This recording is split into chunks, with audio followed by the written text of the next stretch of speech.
नमस्कार दोस्तों, मैं साहू सर। आज आप सबके लिए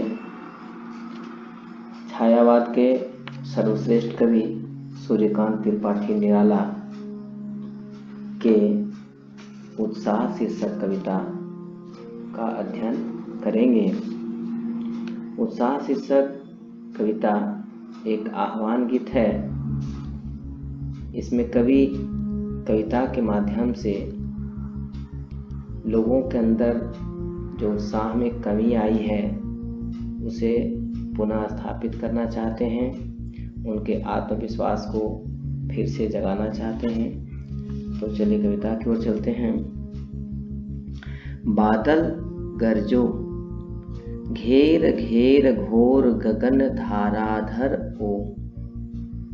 घेर घेर का मतलब पूरे आसमान को घेर करके, घोर का मतलब जोर से, गगन का मतलब आकाश, धाराधर का मतलब बादल।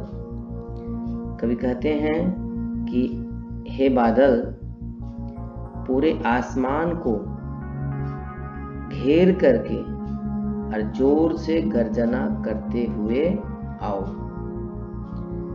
ललित ललित काले घुंघराले बाल कल्पना कैसे पाले।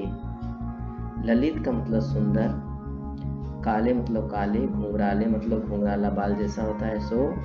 बाल कल्पना माने बाल्यावस्था में जो बच्चों कल्पना करते हैं।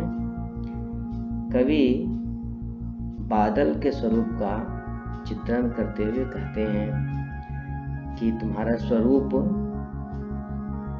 काले घुंघराले बाल की तरह है और मन जिस प्रकार बाल्यावस्था में मन लोगों का कल्पना करता है उस तरह से है। छवि विद्युत छवि उर्मे कवि नवजीवन वाले, वज्र छिपा नूतन कविता फिर भर दो बादल गरजो। विद्युत छवि का मतलब बिजली का सौंदर्य अर्थात चमक, उर मतलब हृदय, नवजीवन माने नया जीवन लाने वाला, वज्र का मतलब कठोर, छिपा का मतलब छिपा, नूतन का मतलब नया।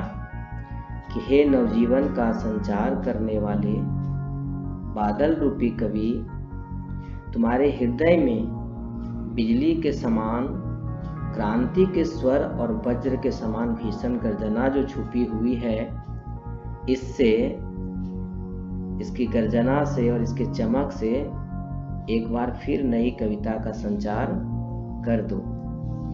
विकल विकल उन्मन थे उन्मन, विश्व के निदाध के सकल जन। विकल विकल माने विकल का मतलब व्याकुल, उन्मन का मतलब अनमना सा, विश्व मतलब दुनिया, निदाध का मतलब गर्मी, सकल का मतलब सब। यहाँ कवि कहते हैं कि तप्त गर्मी से धरती पथरा गई है। दुनिया के लोग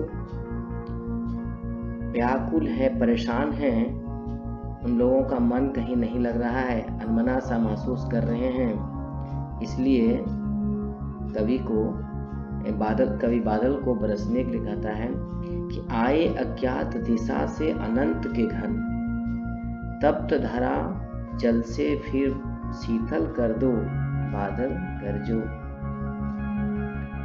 कि आए अज्ञात दिशा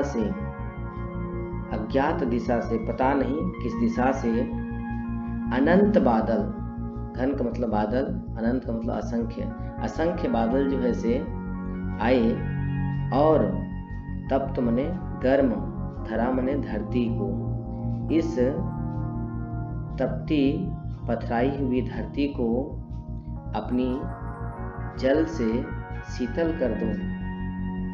बादल को कवि बरस करके लोगों को गर्मी से निजात करने का प्रार्थना कर रहे हैं।